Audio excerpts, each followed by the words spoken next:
Movie sets are stressful places, and sometimes they spark fights that last for decades. Long after the rap party, these feuds just kept going. Vin Diesel and Dwayne "The Rock" Johnson have shared the screen throughout multiple installments of the Fast and Furious franchise. But once the camera started rolling on the 8th film, The Fate of the Furious, the brawny bros must have finally realized that all those tiny race cars were only big enough for one hulking beefcake. The two started openly feuding, causing plenty of speculation among fans and celeb watchers alike. So what happened to make these macho men mad at each other? Let's take a look back at what really went down between The Rock and Vin Diesel. Thanks to social media, on-set celebrity feuds are no longer just whispers of discord whipping through Tinseltown. This is where it gets interesting. If you smell Amid production on Fast 8, The Rock shared in an Instagram post to say that while he had respect for his female co-stars and some of the men he shared the screen with, some of his male co-stars were a different story altogether. Although he didn't name names, he alleged some conduct themselves as stand-up men and true professionals, while others don't. The ones that don't are too chick to do anything about it anyway. Candy asses. When you watch this movie next April and it seems like I'm not acting in some of these scenes and my blood is legit boiling, you're right. I will beat you like a Cherokee drum. After the post caused a stir, some of the Fast 8 cast quickly recused themselves from the list of possible suspects. After that, fans and the media started cutting down the list until finally, it became clear The Rock was referencing Vin Diesel in his scathing statement. It wasn't that hard to find you, Toretto. Wasn't hiding. Once the world figured out that Diesel was the target of Johnson's ire, the pair reportedly met to try and resolve their differences in a big guy powwow. But according to TMZ, the chat didn't go well. Sources claim that part of the reason Diesel and Johnson couldn't make peace with one another is that they both have egos that are even larger than their biceps. Conflicts reportedly stem from Diesel's role as a producer on the film and decisions he made that didn't sit well with Johnson. So when a peace treaty wasn't inked between these two, that's when the race to point fingers officially kicked off. There's a fantastical element to taking two guys that represent formidability and put them together. Gentlemen, start your engines. Diesel's camp claimed Dwayne Johnson was being a diva on the set of The Fate of the Furious. A source told People, Vin has been having problems with The Rock because The Rock keeps showing up late for production. Sometimes he doesn't show up at all and he's delaying the production. Vin just couldn't take it anymore. Then contrary reports emerged indicating it was actually Diesel who was the true diva on set. Sources told TMZ that the production crew for Fast 8 dug Johnson's professionalism and deemed him easy to work with and super friendly on set. Meanwhile, Diesel criticized other actors, including The Rock, on set and forced producers to move call times from 7 a.m. to 10 a.m. for no reason, other than just not wanting to wake up early. The Rock went on to try and course correct by posting a peppy set video with crew and extras from the movie's prison scene to show off his goodwill with the team and captioned it, "To me, conflict can be a good thing, when it's followed by great resolution. I was raised on healthy conflict and welcome it. And like any family, we get better from it." At the end of the day, me and my Fast 8 co-stars all agree on the most important thing, delivering an incredible movie to the world. Meanwhile, Tyrese Gibson stepped forward to seemingly defend the target of The Rock's accusations by posting a picture of himself with Vin Diesel with the caption, "Our brotherhood and every moment has inspired me to be a better man and father. So much strength to pull from. I'm so proud to call you my family and my brother. If no one else will jump out there and stand up, I will. You're my brother for life." If it seemed like Gibson was choosing sides with that post, he wasn't alone. Ludacris may also have been playing a cryptic game of his own by posting a throwback photo of himself with several other Fast and Furious cast members. The group photo included Diesel, but not Johnson. Oh no, she didn't! After filming wrapped in mid-August 2016, Diesel attempted to extend an olive branch to Johnson, but for some, it seemed a little underhanded. Diesel posted a nearly 30-minute Facebook video thanking his fans for their support, during which he mentioned that it was his own fans that got The Rock the job in the first place. Reason why we brought Dwayne Johnson into Fast 5 was because of you. He added that the role was originally written for Tommy Lee Jones, but despite the apparent shade, he did admit, But we gave it to Dwayne, and he shined in it. Even so, The Rock was obviously unmoved. In an Instagram post from the same day, Johnson specifically thanked several of his Fast 8 co-stars after wrapping the film, with one name curiously missing from the gratitude list. Break that finger 6 different ways and stick it right where the sun doesn't shine. Surrounding the release of Fate of the Furious, Vin told USA Today, "I don't think the world really realizes how close we are in a weird way. I think some things may be blown out of proportion. I don't think that was his intention. I know he appreciates how much I work this franchise. In my house, he's Uncle Dwayne." That's a stark contrast from multiple reports that claim the Musclemen were being separated as much as possible during the film's promotional tour. But Diesel chalks all their problems up to creative differences on set. He explained that as a producer, the blame for problems falls at his feet, saying, "I protect the franchise, I protect everybody including Dwayne. I protected Dwayne more than he'll ever know. And it doesn't matter, he doesn't have to know, but he appreciates it. He knows it. Dwayne has only got one Vin in his life. Dwayne Johnson only has one big brother in this film world, and that's me." If that sounded a little passive-aggressive, well, there's more. Diesel went on to even take credit for paving the way for Dwayne's career, claiming that he was the first multicultural megastar in Hollywood. It's not always easy being an alpha, and it's two alphas. Being an alpha is sometimes a pain. Of course, we can probably imagine what The Rock's response to that little anecdote was like. There ain't no damn team. It was just one man, and he's standing right in front of you. By the time the 8th installment, The Fate of the Furious, rolled round, Johnson took the private behind-the-scenes drama public, sparking a feud with co-star Tyrese Gibson that would last for years. What are you doing? This is crazy!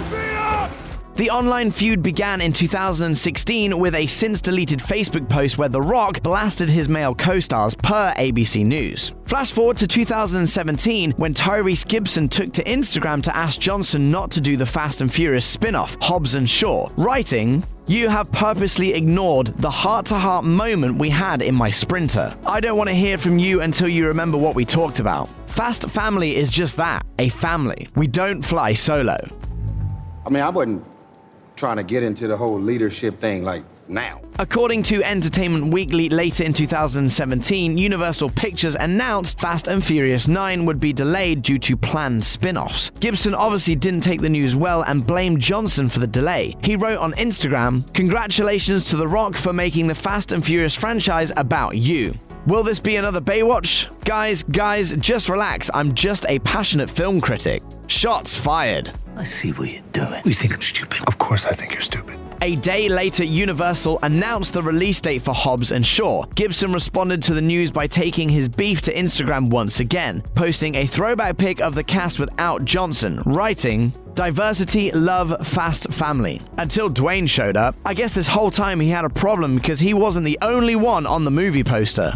There ain't no damn team. It was just one man, and he's standing right in front of you. Gibson went on to add that Paul Walker and Vin Diesel were both offered franchise spin-offs, but turned them down at the time. Johnson posted the teaser trailer for Hobbs and Shaw on Instagram later that week, claiming that Universal approached him about the spin-offs years prior. He explained his reason for agreeing to the film was to, quote, "create greater opportunities for his fellow Fast and Furious franchise castmates." But his parting shot came with the hashtag, "Candy asses need not apply." Gibson then ratcheted up the feud by posting a video of Johnson criticizing Gibson's 2015 R&B album, Black Rose. In the now deleted video via E! News, Johnson said, Shouldn't be called Black Rose, it should be called Big Piece of Black Dog. That's what it should be called. Gibson captioned his post, "Haters come in many forms. In my Kanye voice, Black Rose is one of the greatest R&B soul albums of all time." This is my first #1 album, and I'm on a mission to save my genre, R&B, like real R&B fans. The feud died down for almost a year until Gibson hopped on Instagram again in November 2017 and threatened to walk away from the Fast franchise if The Rock continued to be part of it. Misspelling his own character's name, Gibson wrote, "I'm sorry to announce that if Dwayne is in Fast 9, there'll be no more Roman Pierce. You mess with family and my daughter's survival, I mess with yours. Close your eyes, dude, you're a clown." No way. This guy's a real ass.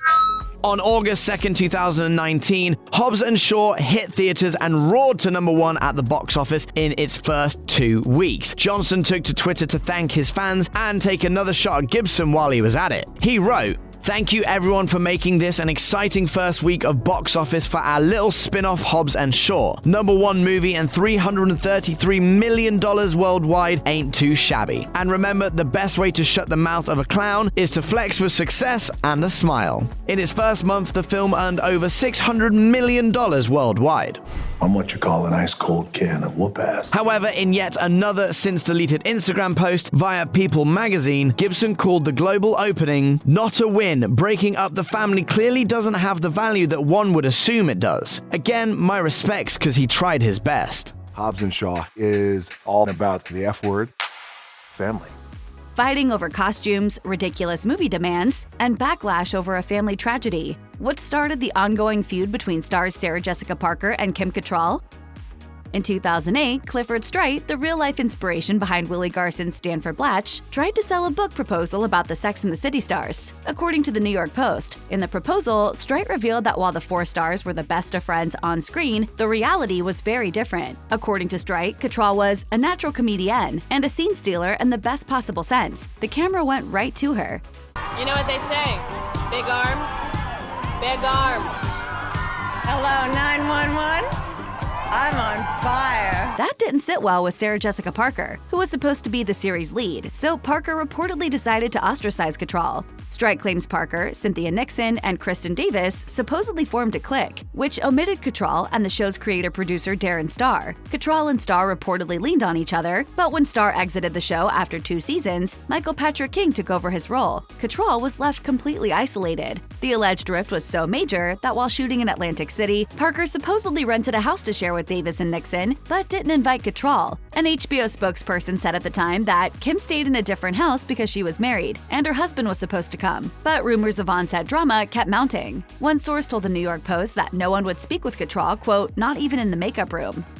Sex and the City came to a close in 2004 after 6 successful seasons. Many fans were left to wonder why the ladies hadn't kept going. Kim Cattrall revealed on Friday Night with Jonathan Ross that it wasn't the rumored feuding which ended the show, but her salary negotiations. Cattrall admitted, "I felt after 6 years, it was time for all of us to participate in the financial windfall of Sex and the City. When they didn't seem keen on that, I thought it was time to move on." According to The Telegraph, Cattrall first asked for a raise when Sarah Jessica Parker received an executive producer promotion during season 2. It apparently alienated her from her co-stars, who reportedly, quote, wouldn't even sit with her at mealtimes. And as if to prove that point, Parker sat with Cynthia Nixon and Kristen Davis at the 2004 Emmys, while Cattrall sat at a different table.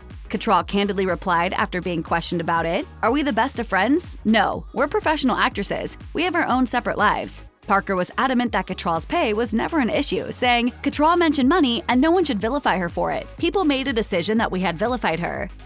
Kim Cattrall made it clear she was unhappy with what she earned on the show. A source close to Cattrall told the New York Post, "There was a disparity between what Sarah got and what the other girls got. Money reportedly ended up being a deciding factor behind her joining the first Sex and the City film." Cattrall told Marie Claire in 2008 that she initially declined because she didn't feel, quote, ready and strong enough to revisit Samantha. Chris Albrecht, HBO's former chairman and CEO, noted, "Sarah was becoming more and more famous, and her salary increased beyond what was contractually committed, which is normal for hit shows. The other actresses wanted to keep up." But Cattrall insisted it was all about timing. She admitted, "4 years ago, I was going through a painful public divorce. The series was coming to an end, and my father was diagnosed with dementia. I felt it was time to be with my real family." When the movie was finally released in May 2008, it was a hit at the worldwide box office, earning nearly $419 million.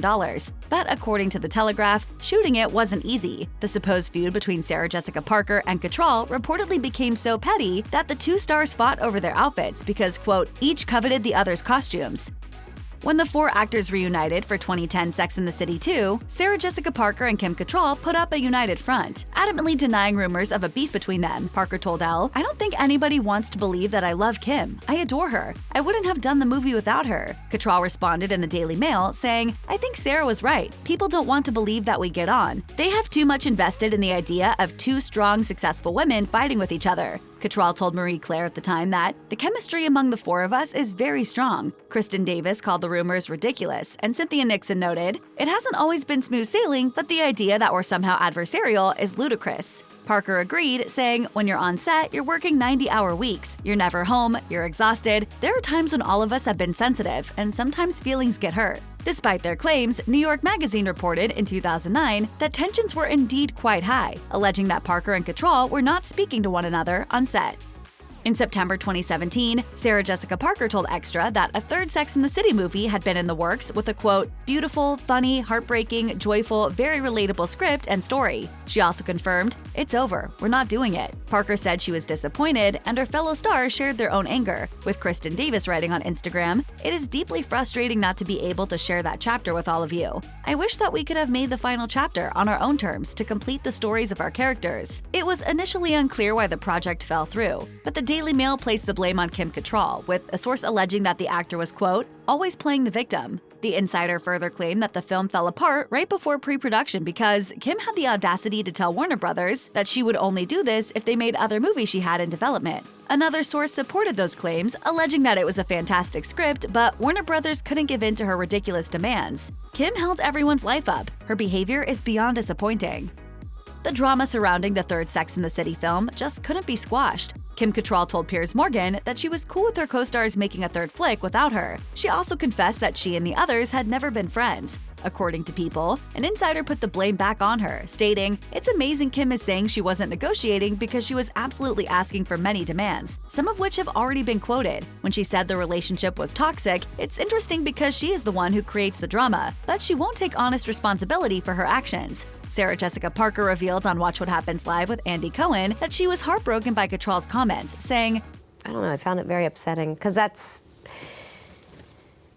not the way I recall our experience. Though we may never know what actually happened, another insider told People the truth may lie somewhere in between. The insider claimed Cattrall was willing to have a conversation, but she needed to hear something she hasn't heard before, namely that they would treat her character with some dignity and respect, and they wouldn't even engage in that sort of discussion. The insider was adamant that Cattrall was sick of having, quote, one humiliating plotline after another, and that she never wanted to derail things. The circumstances of the third Sex and the City film were brought up again by the Daily Beast in 2018. And this time around, Sarah Jessica Parker didn't brush off those feud rumors. Parker appeared to confirm that there was indeed beef between her and Kim Cattrall, and that it pulled the plug on the film. According to the Daily Beast, Parker said, "When things aren't true, especially when it is a personal attack about your character, the way you've chosen to conduct yourself specifically, I'm stunned by how deeply it still cuts. It's so painful because all you want to do is respond." The actor told the outlet that she was counseled not to fire back at Cattrall, but the Me Too movement inspired her to take a different approach. Parker said, "For so long, I was told to be quiet about all of that stuff. And all of a sudden, I'm like, if people are being encouraged to come forward and talk about really difficult, painful, potentially criminal things that they were part of or witnessed, I think I can talk about the Sex and the City 3 movie." In February 2018, Kim Cattrall took to Instagram to ask fans for help locating her missing brother, Christopher, who had disappeared from his home in Alberta, Canada. CNN reported that police found him dead on his property, and Cattrall confirmed the news on Twitter, writing, "We want to thank you all on social media for your outpouring of love and support in this trying time." But that sentiment wasn't extended to Sarah Jessica Parker. Following the tragic news, Parker told Extra, "I can't begin to know how her family is managing such a loss. We all send her our love and condolences and grant her the privacy that she's asked for." Parker also told ET, "If somebody in your life, whether you're in touch with them or not, is suffering for any reason, it's involuntary that you want to convey condolences or sadness or just let someone know you're thinking about them." But Cattrall took issue with Parker's words. She took to Instagram saying, "I don't need your love or support at this tragic time. Your continuous reaching out is a painful reminder of how cruel you really were then and now. Let me make this very clear. You are not my family. You are not my friend. So I'm writing to tell you one last time to stop exploiting our tragedy in order to restore your nice girl persona." Following Kim Cattrall's very public diss on social media, Sarah Jessica Parker reverted back to denying any animosity with her former co-star. Parker told People, "I never responded to the conversation Kim had with Piers Morgan, where she said things that were really hurtful about me. We had this experience and it was amazing, and nothing will ever be like it." Parker then responded to Cattrall's suggestion that they could make a third Sex and the City movie without her. Parker told People, "I couldn't imagine anyone else playing that part, so there was no fight. It was completely fabricated because I actually never responded. And I won't because she needed to say what she needed to say, and that is her privilege." After the death of Cattrall's brother sparked major backlash, Parker didn't address the headline-making story. But a source told People she had good intentions, sharing, "Sarah called and texted Kim privately offering her support. When asked about her brother's passing on a red carpet, Sarah conveyed again her condolences and love." In an industry where collaboration is key, putting those egos in the same room can sometimes produce disastrous results. Here are some celebs that learned the hard way that they should probably never work together again. When it comes to being a diva, no one does it quite like Mariah Carey. So when American Idol producers put Carey on the judges panel with Nicki Minaj, they must have known the sparks would fly. Would it be frightfully tiresome if somebody brought me some ice? During auditions in Charlotte, North Carolina in 2012, tensions exploded when Minaj hurled profanities at Carey after growing tired of her behavior. The back and forth was captured on video and leaked to TMZ. After the epic blowout died down, the two eventually went back to acting like professionals. In the lead-up to Idol's 15th season, BET reported that Carey claimed the feud was fake and cooked up by producers. However, Idol producers made it clear to E! News that the feud was all too real, calling it a nightmare experience. They also knew exactly who was to blame. Producer Nigel Lythgoe revealed Nicki was not the problem.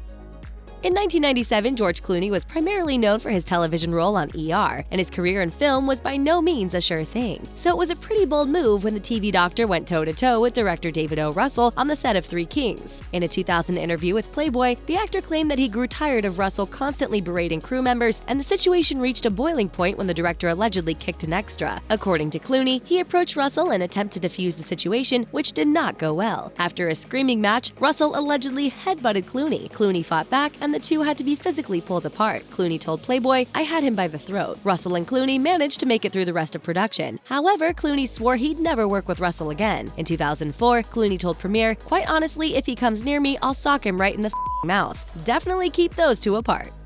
Even with a long career cracking jokes about celebrities, Tina Fey seems to walk a fine line that keeps her in their good graces. She's still close with Lindsay Lohan, which proves Fey can be pretty forgiving when it comes to celebrity antics. However, during Fey's time on Saturday Night Live, Paris Hilton was apparently an absolute nightmare of a host, and Fey didn't hold back when asked to share her thoughts on the hotel heiress. In an interview with Howard Stern, Fey said what she really thought. She's a piece of According to Fey, Hilton embraced her stupidity and demanded to star in a sketch as Jessica Simpson because Hilton allegedly hated the singer. Fey claimed the Simple Life star barely acknowledged the cast, and in Fey's words, her cheap weave left nasty wads of Barbie hair on the floor. Always dress like a princess.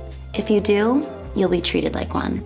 While filming Annapolis, co-stars James Franco and Tyrese Gibson feuded so badly that Gibson openly told Elle in 2007 that he wished he could blow up Franco's house. According to Uproxx, the tension between the two stemmed from Franco's method acting, which even Franco admits was way out of control in his early acting days. In an interview with Playboy, Gibson said he felt like it was more than just method acting when Franco refused to break character while practicing the film's boxing scenes, which often involved Gibson repeatedly getting punched. Gibson said, "I never want to work with him again, and I'm sure he feels the same way. It felt very personal. It was f***ed up." In his defense, Franco claims he attempted to make up with Gibson, and he takes full responsibility. As for Gibson, he's remained mum on the subject, and we don't see the two working together again anytime soon. In 2013, Selma Blair threatened to sue Charlie Sheen and Lionsgate for wrongful termination after she was fired from anger management. According to TMZ, Blair believes Sheen had her written off the show after she complained about him holding up production by being a slacker who never memorized his lines. However, sources also said that Blair's time on the show was always going to be short-lived, and when Sheen heard about her complaining, it happened even sooner. According to Radar, that process allegedly involved Sheen firing Blair via text and calling her a certain C-word. While Blair and Lionsgate presumably reached a settlement, Sheen was still salty about the situation in 2017. While appearing on Watch What Happens Live, he was asked to rank his favorite female co-stars. He praised Heather Locklear and said Lindsay Lohan was, quote, "fun to look at." As for Blair and Jenny McCarthy, "Yeah, I would like to kind of mash those two up together and just do that, just kick them to the curb, you know. They deserve each other." It's no secret that Kiefer Sutherland loves booze. The actor has 4 DUIs, and he literally wrote a love song dedicated to alcohol. On top of that, he's kinda short, which proved to be a frustrating combination for Freddie Prinze Jr., who reportedly hated working with Sutherland on 24 so much that he wanted to quit acting. Prince told ABC News, "Kiefer was the most unprofessional dude in the world. That's not me talking trash. I'd say it to his face. I think everyone that's worked with him has said that." After leaving 24, Prince surprisingly went to work for wrestling promoter Vince McMahon, which he admitted was a different kind of crazy, but still preferable to working with Sutherland. He said, "At least McMahon was cool and tall. I didn't have to take my shoes off to do scenes with him, which 24 made me do. Just put the guy on an apple box or don't hire me next time. You know I'm 6 feet and he's 5'4". In a statement to TMZ, Sutherland's rep said this was the first the actor had heard about Prince's grievances, noting that Sutherland enjoyed the experience and wishes him the best. This isn't exactly a denial, so we're pretty sure these two aren't going to play partners again anytime soon. When Charlie's Angels Full Throttle ramped up production, Bill Murray was noticeably absent from the sequel, despite playing series regular Bosley. According to the playlist, the actor was allegedly brutal to Lucy Liu during the first film, having stopped a scene to insult her acting, which resulted in Liu throwing punches. After that, Murray refused to appear in the sequel if Liu was involved, and he found himself replaced by Bernie Mac, or so the story goes. When asked about the incident almost a decade later by the Times of London, Murray simply said, "Look, I will dismiss you completely if you are unprofessional in working with me. When our relationship is professional and you're not getting that done, forget it." Murray also said that Charlie's Angels director McGee deserves to be, quote, "pierced by a lance." And Murray admitted to holding a grudge against Harold Ramis, one of his oldest friends and closest collaborators, for more than 20 years. In other words, don't hold your breath for a Liu and Murray truce.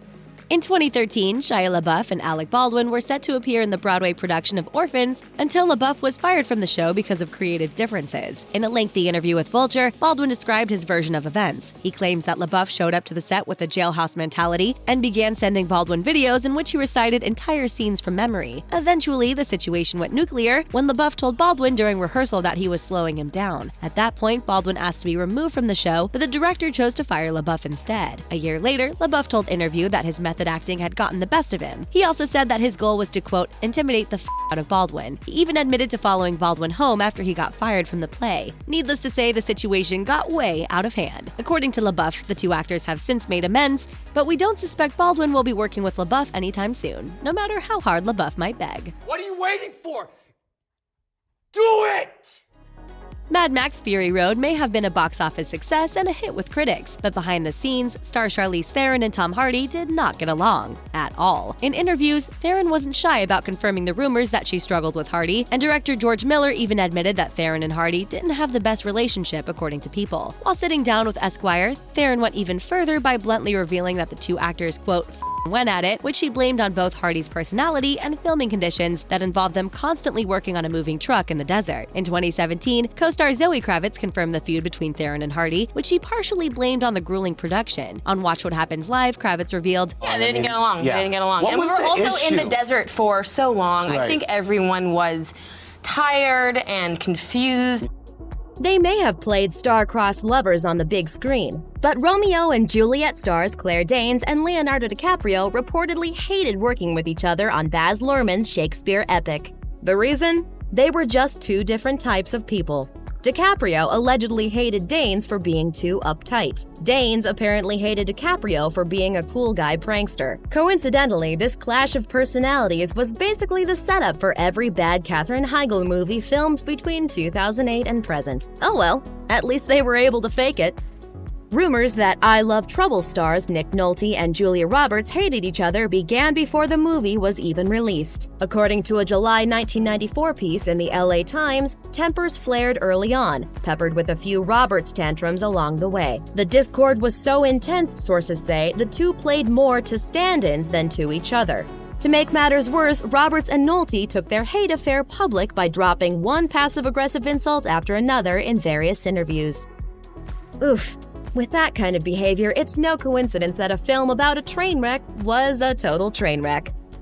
Terry Hatcher's feud with her Desperate Housewives cast members dates back to the first season, all thanks to a tear-filled cover shoot for Vanity Fair. Co-star Marcia Cross allegedly became angry at Hatcher for getting first dibs on clothes and prime cover placement and stormed off the set. This forced ABC to conduct major damage control that pretty much continued for the rest of the show's 8-season run. Still, despite multiple claims that everything was just dandy on set, Hatcher's cast-wide feud was basically confirmed when the show ended. According to Celeb Buzz, her name was left off the thank you card given to staff by Cross, Eva Longoria, Felicity Huffman, and Vanessa Williams. Ouch. In a 2008 interview with UK's Metro, David Duchovny revealed that he didn't always get along with his X-Files co-star Gillian Anderson. He explained, quote, "Familiarity breeds contempt. We used to argue about nothing. We couldn't stand the sight of each other. Whatever happened, the two have since seemingly kissed and made up, at least enough to star in Fox's 2016 X-Files miniseries." There was a lot of camaraderie there, it seemed like. Was it always like that? No. No. Betty White and Bea Arthur spent years together on the set of The Golden Girls. Many might assume the actors were as close friends in real life as their characters were on the show, but it turns out there was a bit of conflict between the two. White talked about their differences in a 2011 interview with HLN.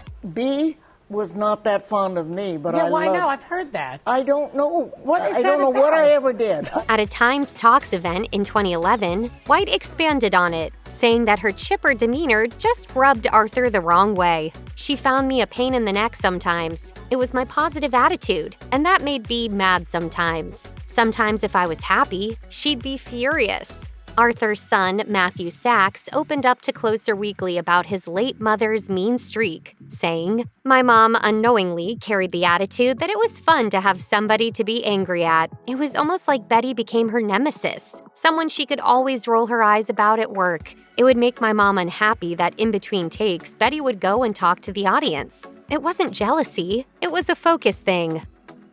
Mila Kunis and Ashton Kutcher seem to be inseparable now, so it is hard to imagine that the former That 70s Show co-stars couldn't stand each other at first. In an interview with Glamour, Kunis opened up about the rocky moments in her and Kutcher's friendship long before they were married. We went through a period where I thought he was crazy. At the height of his career, I was like, ugh, I don't like you. I don't even know you anymore. In 2014, a source told Radar Online about the ongoing feud between the two actors while they were filming That 70s Show, which aired from 1998 to 2006. Ashton and Mila were absolutely not friends during much of the making of That 70s Show. In fact, they couldn't stand working together. This feud had a happy ending, though. The pair got married in 2015, and Kunis shared that Kutcher is her BFF these days. She told Glamour, "It truly is being married to your best friend. That's a cliche. It's cheesy, but it's true." What the hell are you talking about?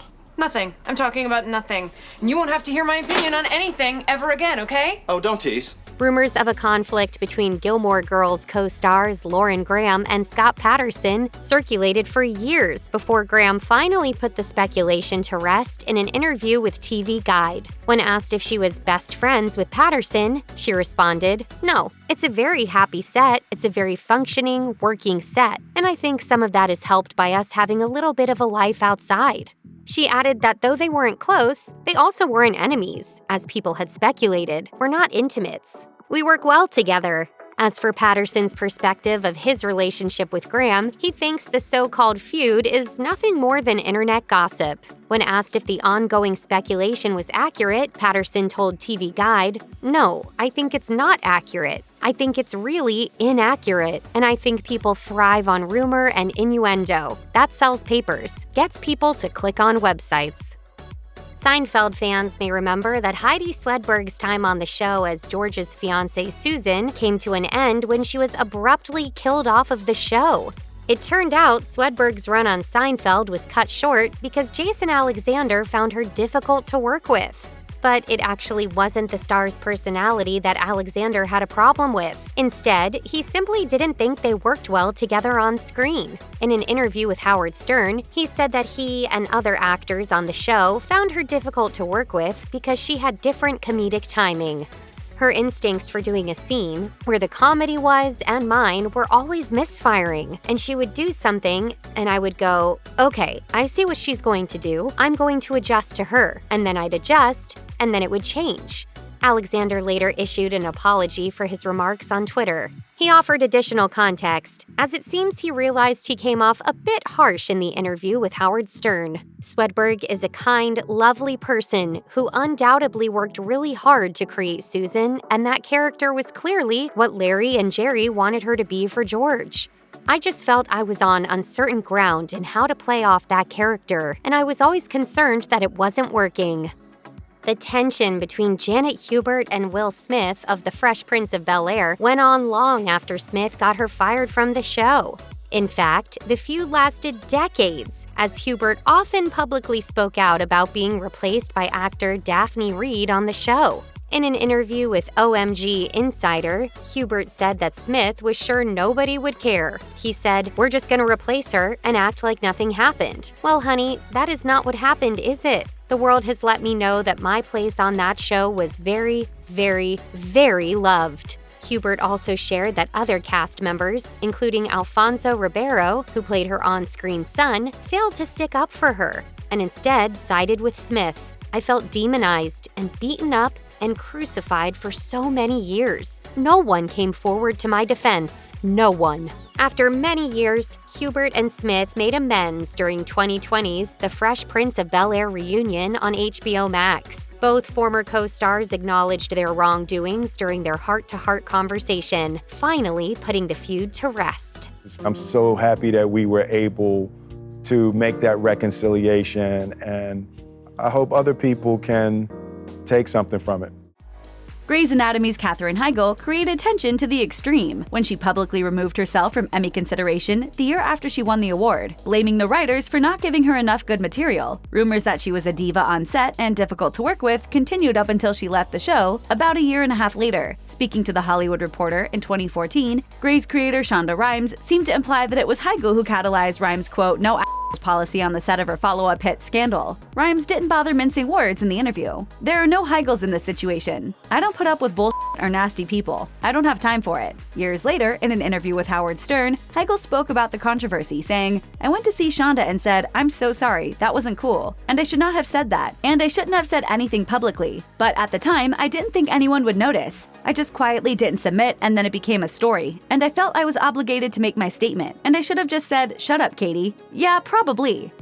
In 2014, TMZ reported that Glee co-stars Naya Rivera and Lea Michele got into a legitimate tiff while filming an episode of their hit musical comedy series. To this day, nobody really knows what the fight was actually about. During a 2017 interview on E! News, series creator Ryan Murphy finally addressed the feud, saying, "I feel like in the case of that show was just a shitstorm of difficulty." What do you do when you're 18 years old or 19 years old and you wake up the next day and you're world famous? Fans of CBS show Criminal Minds were shocked in August 2016 when news broke that the series star Thomas Gibson would not be returning as Agent Aaron Hotchner. It turns out that Gibson had initially been suspended for 2 episodes after kicking writer and producer Virgil Williams during an argument. Eventually, however, he was written out of the show, on which he'd appeared for 11 seasons. According to The Hollywood Reporter, the incident occurred during an episode that Gibson was actually directing. THR further explains that this wasn't the first time Gibson had lashed out at a coworker. He allegedly pushed an assistant director for the show a few years earlier, and ended up in mandated anger management classes. It also seems that Gibson had a contentious relationship with his co-star Shamar Moore. In August 2016, Vulture reported on a seemingly shady Instagram video that Moore posted right after Gibson was fired, and then deleted, saying, "I'll just say this, I believe in karma." A battle over creative control erupted during the first season of Roseanne, one that the eponymous star ultimately won. Speaking to Entertainment Weekly, Roseanne Barr revealed how she forced ABC to part with writer and creator Matt Williams, saying, "I said, I want to break the contract, I quit. They told me Matt would be out by show 13. 13 has always been my lucky number, so I ate it until then." After cleaning out his desk, Williams spoke to the Los Angeles Times, claiming that his dismissal was, quote, "symptomatic of an industry disdain for writers in general." Those words would ring true in the years that followed, as Barr continued to feud with her writers. Barr got pretty candid when Entertainment Weekly had a, quote, Roseanne family reunion in 2008. And she didn't hold back when she described her writer team as egocentric. The actor revealed that she wouldn't even refer to them by name, using numbers she'd allocated instead. Amy Sherman Palladino, who would later create Gilmore Girls, said, "The writers did not think it was funny. Anytime you tell someone, 'I'm not going to learn your name, here's your number,' you're diminishing their worth." When Roseanne was renewed for a belated 10th season in 2017, Barr claimed that all the drama was ancient history. She told Entertainment Weekly, quote, "I don't want to fight no more." Yet she just couldn't stay out of trouble. Barr was sacked the following year after a racist tweet. "I knew it!" No, wait, Roseanne, this is a mistake. "You bet it is!" In 2010, Desperate Housewives star Nicolette Sheridan sued ABC for wrongful termination and battery after claiming she was hit on the head by the show's creator Mark Cherry, and subsequently written off the show for complaining about the incident. The suit went to trial in 2012, during which Cherry testified that he tapped Sheridan on the head and that the tap was only done to help demonstrate how Sheridan's scene should play out. A judge ultimately declared a mistrial after the jury became deadlocked. Subsequent lawsuits were tossed out as well. Incidentally, Cherry also testified that co-stars Eva Longoria and Felicity Huffman were, quote, relieved when Sheridan was written off the show. The irony of the show's title couldn't have been lost on those who worked on NBC's beloved but highly troubled show, Community. The community college comedy made unwanted headlines in 2012 when star Chevy Chase was accused of using the N-word on set, according to Deadline. Chase reportedly used the slur in protest after being shown some dialogue he didn't agree with, suggesting that his hopelessly bigoted character Pierce would be asked to use it in reference to his black co-stars the way things were going. The cast didn't appreciate his reasoning, however, and he promptly apologized. Joel McHale would later tell Howard Stern that Chase claimed Richard Pryor permitted him to use the N-word. Showrunner Dan Harmon clashed with Chase on numerous occasions. Speaking to The New Yorker in 2018, Harmon recalled a time he had to apologize to Donald Glover after, quote, a particularly rough night of Chevy's non-PC verbiage. What did Chase say exactly? According to Harmon, Chase told Glover that, "People think you're funnier because you're black." Harmon believes that Chase was threatened by the clearly talented Glover, who refused to take the bait. The actor and musician told the publication, "I just saw Chevy as fighting time. A true artist has to be okay with his reign being over. I can't help him if he's thrashing in the water, but I know there's a human in there somewhere. He's almost too human." I'm done with whatever you call this. Adios. 2.5 Men star Charlie Sheen appeared to burn bridges with creator Chuck Lorre in 2011, going on a bizarre series of rants that led to his firing from the popular sitcom. Lorre apparently joked that he would be mad if the hard-partying Sheen outlived him. Sheen took this personally and proceeded to trash Lorre to numerous outlets. He called Lorre a clown on The Alex Jones Show and would later brand him, quote, "a stupid, stupid little man and a punk" when TMZ asked for his thoughts. It probably won't surprise you to learn that Sheen didn't let it go. 6 years after he was sacked, he once again went off on Lorre, calling him a, quote, "ridiculous imposter" during an interview with Kiss 106.5's Kyle and Jackie O, exclaiming, "Chuck Lorre, I hope you're listening. Hey Chuck, suck my butt."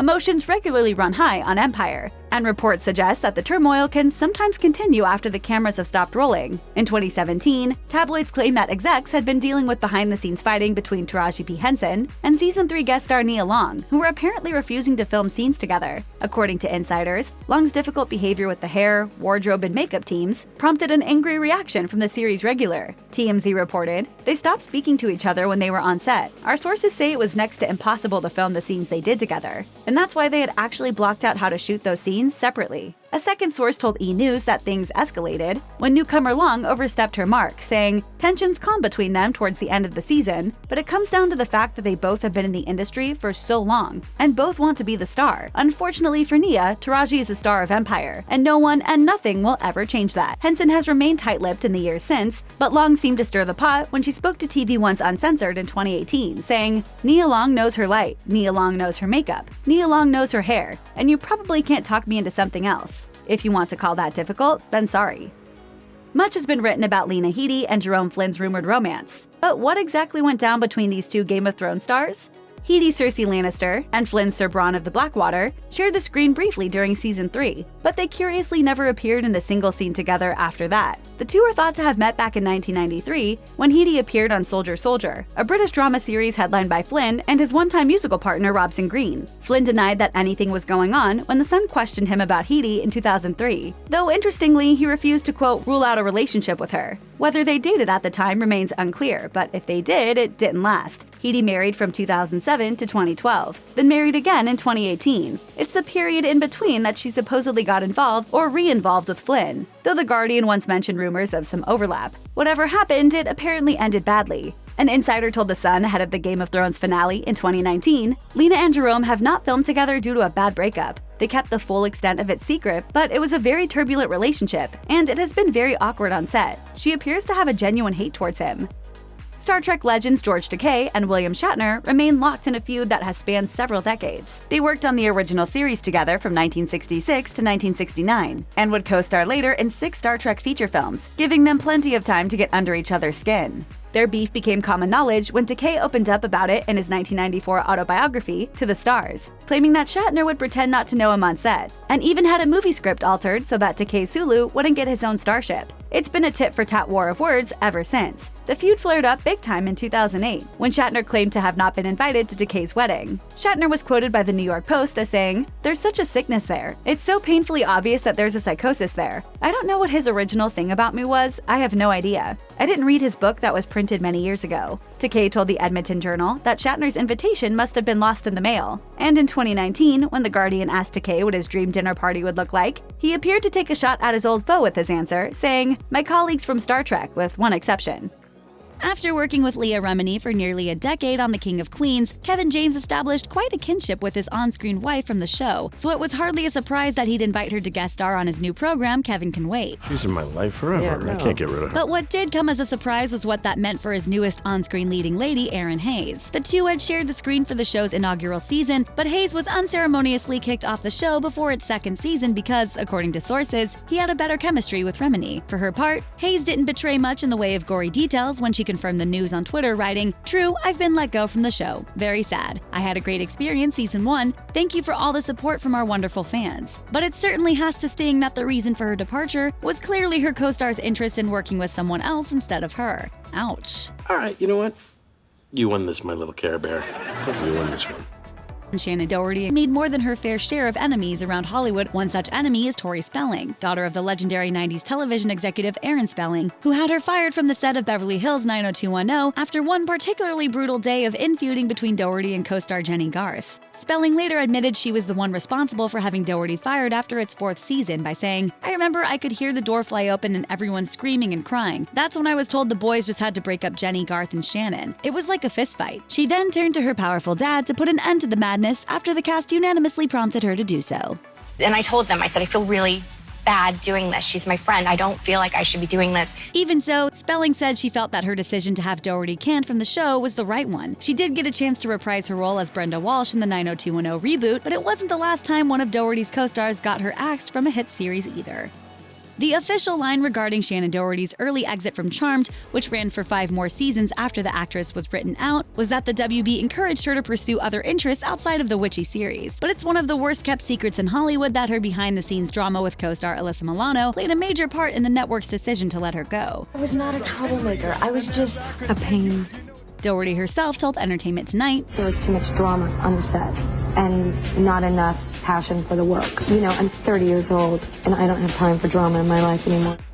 Although The Lords of Flatbush would not end up being one of Sylvester Stallone's most memorable movies, it did have an indelible impact on the history of Hollywood and his relationship with another icon of the same generation. The action star was originally supposed to share the screen with Richard Gere for the film, but admitted that he pulled some strings to have him replaced. He told Ain't It Cool News, "We never hit it off. He would strut around in his oversized motorcycle jacket like he was the baddest knight at the round table. One day, during an improv, he grabbed me, we were simulating a fight scene, and got a little carried away. I told him in a gentle fashion to lighten up, but he was completely in character and impossible to deal with. Things only got worse from there." Stallone revealed that during rehearsals, Richard Gere ate a mustard-covered sandwich in a car with him and spilled some of the condiment on his lap, which was a big no-no for the action star. Then we're rehearsing at Coney Island and it was lunchtime, so we decided to take a break, and the only place that was warm was in the backseat of a Toyota. I was eating a hot dog and he climbs in with a half a chicken covered in mustard with grease nearly dripping out of the aluminum wrapper. I said, "If it gets on my pants, you're gonna know about it." He proceeds to bite into the chicken and a small greasy river of mustard lands on my thigh. I elbowed him in the side of the head and basically pushed him out of the car. The director had to make a choice. One of us had to go. One of us had to stay. Richard was given his walking papers and to this day seriously dislikes me. It's a real mustard-tastrophe. If you want to know just how talented Disney Channel stars are, look no further than their convincing on-screen friendships. Because in reality, when the camera stopped rolling, they couldn't get along no matter how hard they tried. There was nothing simple about the epic feud between Lindsay Lohan and Hilary Duff. All of the butterfly clips in the world couldn't hold together their fractured relationship. Their love triangle with Aaron Carter is so significant in teen celeb history that it should have its own star on the Hollywood Walk of Fame. The saga began in 2001 when Carter started dating Duff on his 13th birthday. A year and a half later, he dumped the Lizzie McGuire star and started dating Lohan. They were together for a few months before he went back to Duff, who ultimately dumped him when he reportedly cheated on her with someone else. After that, it was no holds barred for these Disney stars. Lohan reportedly spread lies about Duff to her A Cinderella Story co-star Chad Michael Murray, made fun of her on Saturday Night Live, and ranted about her on the set of Mean Girls. Duff finally set the record straight in a 2008 Allure interview, saying, "I've never stolen anyone's boyfriend. Lohan was talking about it and I wasn't. It made us both look bad and put up a big weirdness. Really, she was just a girl my age. We're fine now, by the way." Sounds like this feud is so yesterday. So yesterday. In 2015, Tumblr was the holy grail of teen drama. Young Hollywood notoriously used the platform to spread rumors and spill some pretty scalding tea. This was absolutely the case for Debbie Ryan, who revealed that she may or may not have been feuding with her Jessie co-star Sky Jackson. In the Tumblr post in question, a user claimed that Jackson accused Ryan of bullying her and of having a secret Twitter account, where she spread hate and rumors about the star. Ryan admitted that she understood why a 12-year-old would be insecure about her co-star, who was the lead of the show as well as a producer and director. She also revealed that she tried to make the set as joyful as possible by giving the younger cast members gifts and taking them to amusement parks. Unfortunately, as she put it, bitterness is not fixable by roller coasters and treats. It appeared that Ryan was blaming Jackson's parents for the feud, even though she didn't name names. As she wrote, "It's unprofessional to slander coworkers online, but if I had one wish for every child that's an actor, especially those that tend to be the mouthpiece for parental maliciousness, I'd wish for complete contentment, emotional security, and that they'd somehow find the joy in telling stories." For most of their lives, Selena Gomez and Demi Lovato were best friends. They first worked together on Barney and Friends in 2002, and by the time they starred together in Princess Protection Program, they were inseparable. But then it happened. The Ask Taylor heard round the world. In 2010, Lovato was standing outside her hotel in London when she snidely remarked "Ask Taylor" to a fan who questioned her about Gomez. This was clearly a shade-filled reference to Gomez's relationship with Taylor Swift. To be fair, at the time, Lovato was struggling with addiction, and Gomez ultimately blamed herself for their falling out. As Gomez told 17 in 2014, "I've known her since we were 7, and we did fall apart for a while. She was going through things, and I was so young, and it was confusing. I processed it, saying, okay, I don't understand what she's going through, so I'm just going to do this. I don't think it was fair, and I'm so happy that I have her back in my life now." Since then, the pair have had their ups and downs, with Lovato unfollowing Gomez on Twitter in 2014 before smoothing things over the following year. Nonetheless, they've always supported each other when it comes to the big stuff, including Gomez's kidney transplant and Lovato's relapse. Bella Thorne and Zendaya have been close friends since their Disney period, but strangely enough, in the early days of Shake It Up, they didn't get along. In a 2017 interview with J14, Thorne revealed, "Zendaya and I were put in a very unfortunate position where we were kind of forced to compete against each other, which made the whole first season of the show just very awkward for us. We wanted to love each other, but yet we were constantly being put against each other. It was who's better at this and who's better at that." Thorne didn't elaborate about who was actually pitting the girls against each other. Maybe it was Disney execs or simply societal pressures. We'll never know for sure, but it's all water under the bridge now. The pair had an emotional, tear-filled conversation during season 2 where they laid it all out on the table and made amends. And according to Thorne, that's when they became best friends. What is the best part about working together again? Probably just getting to have our good old girl talks again. Miley Cyrus and Emily Osment played best friends on Hannah Montana, which is a true testament to their acting abilities. Because in reality, the pair didn't actually get along, at least according to Cyrus's 2009 memoir, Miles to Go. Cyrus claimed that she tried to be real-life friends with her on-screen BFF, but they always ended up arguing. As she put it, "The show felt real to me, and I wanted my relationship with Lily to feel real too. I knew it didn't have to. Show business is show business, but I was disappointed. There were times when I didn't think we could ever be friends. We just couldn't figure out how to get along." Sometimes you can have the best of both worlds, but it seems like whatever feud the pair had wasn't eternal. In the years since the show ended, Osment started randomly sliding into Cyrus's Twitter timeline, and by 2018, Cyrus was retweeting a photo that Osment posted while wishing she could reunite with her Hannah Montana family. Nostalgia will get you every time. The Cheetah Girls were a driving force of female empowerment and unyielding friendship. They rivaled Josie and the Pussycats and the Spice Girls when it comes to rock and roll girl power. Simply put, they all knew how to pull off some cheetah print and female empowerment. Unfortunately, things got a little dark for these Disney stars, and we're not even talking about that time Adrienne Bailon almost married Rob Kardashian. I have my ex-boyfriend's name on my butt, on my bottom. Not my favorite tattoo, and that's the one that I definitely want to get removed. The core of the conflicts appeared to stem from the fact that some of the Cheetah Girls were already an existing girl group called 3LW before they brought in Raven-Symoné. In an interview with the National Ledger, Symoné admitted that there were territorial issues and catfights when she reunited with the cast for the second movie, especially because the other girls bonded on tour without her. Okay, yeah, my picture is bigger than everybody else's, but hey, I did write the songs. Hold up. Those were my ideas too. Perhaps tellingly, Symoné did not return for the third film. High School Musical Sharpay and Ryan Evans weren't just musical collaborators who devoted every ounce of their energy to the theater. They were also best friends, except that they actually weren't. In 2017, Ashley Tisdale reunited with her HSM co-star Lucas Grabeel in a video for her YouTube channel. It was then that the truth finally came out. The on-screen siblings actually hated each other while filming High School Musical. We were not close. We were not good friends, let's be honest, okay? It's been 10 years. We can totally talk about this now. Tisdale revealed that part of the problem was that they didn't really know each other. She even admitted that her real personality was similar to Sharpay's. And as fans know, Sharpay has some, shall we say, less than desirable qualities. Ultimately, it all worked out happily, as Tisdale and Graybill became extremely close after HSM wrapped. I've always had a love for you. You're literally like my twin brother. I love you too. In the golden days of the Disney Channel, two sets of brothers reigned supreme, the Sprouses and the Jonases. The former rose to popularity on The Sweet Life of Zack and Cody, and the latter blew up with Camp Rock. Though there's no indication that these stars didn't get along while under contract with the network, a feud certainly emerged once they were free from the Mouse House.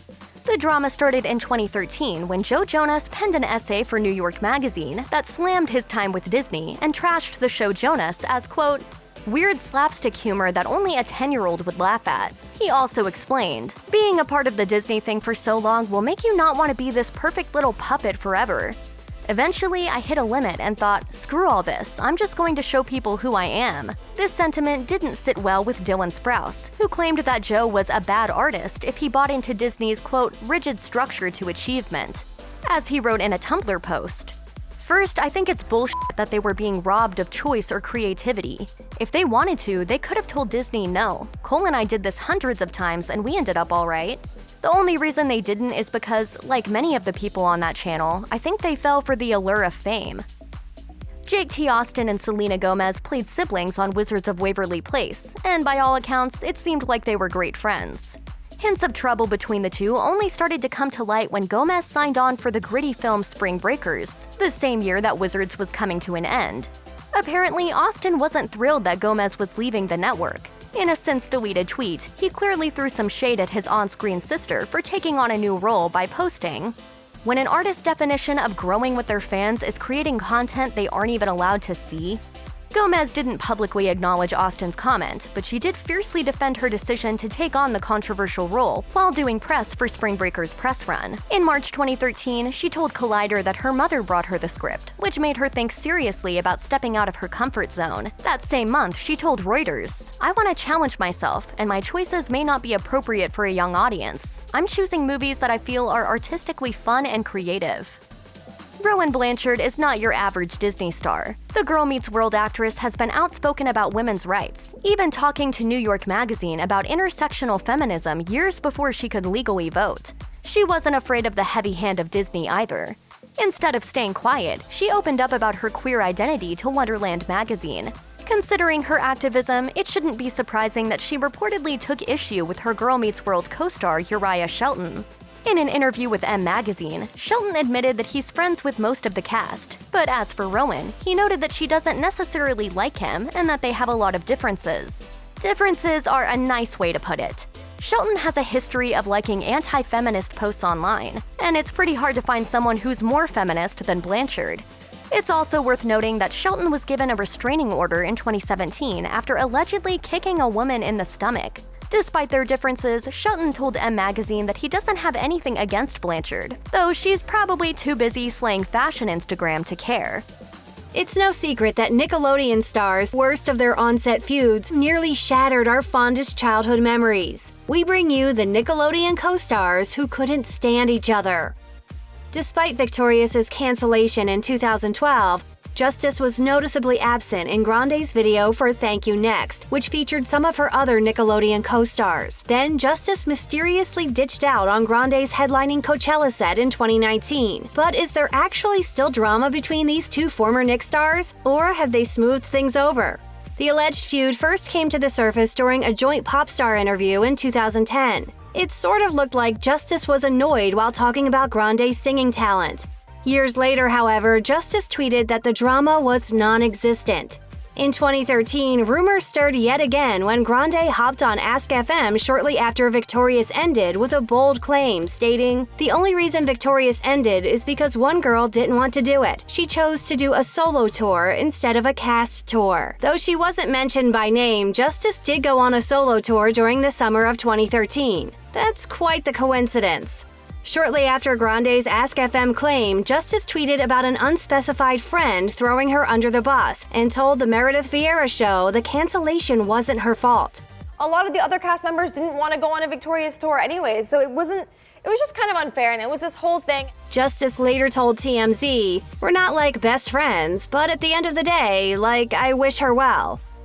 It's clear that Drake Bell has stumbled upon some hard times since the end of Drake and Josh, but at one point, he didn't even have his on-screen brother to rely on. While Bell was allegedly getting DUIs and filing for bankruptcy, Josh Peck was expanding his on-screen portfolio and building a YouTube presence. It seemed like the pair were naturally growing in different directions, and some wedding drama was enough to nearly derail their friendship for good. There's no denying that our childhood selves always thought Bell was going to be Peck's best man, but it turns out the star wasn't even invited to his Nickelodeon Bros 2017 nuptials, and he was livid. Following the news, Bell tweeted the following: "When you're not invited to the wedding, the message is clear. True colors have come out today. Ties are officially cut. I'll miss you, brother." Talk about a major snub. Thankfully, the pair managed to work it out. In an interview with Digital Spy, Bell admitted that Peck didn't think he'd want to come and left the guest list decisions to his wife, saying, "Josh and I have had way bigger spats and have been in much more I'm never going to talk to you moments. And then a week later, we're inseparable. I can't get away from him." Ah, the true love-hate balance of brotherhood. Alexa Nicholas's feud with her Zoe 101 co-star Jamie Lynn Spears wasn't just any feud. According to Nicholas's live stream in 2019, it was so traumatic that it ultimately resulted in her vomiting in her trailer. So what actually went down? In the stream, Nicholas admitted that she was always left out by Spears and would eat lunch in her trailer with her mom because nobody would sit with her. You can't sit with us! Then it got worse. But it started to escalate. They would kind of team up together and tell me if I was like an alien. The star even claimed that it got to the point where she was accosted by Britney Spears, who threatened to ruin her career. A reported on-set snitch told Page Six the pop star had called Nicholas an evil little girl. Sheesh. The episode made Nicholas so upset that she apparently threw up. She later felt, quote, horrified by the whole experience. This certainly trumps our middle school drama, and it's safe to say that Nicholas and Jamie Lynn never became actual friends.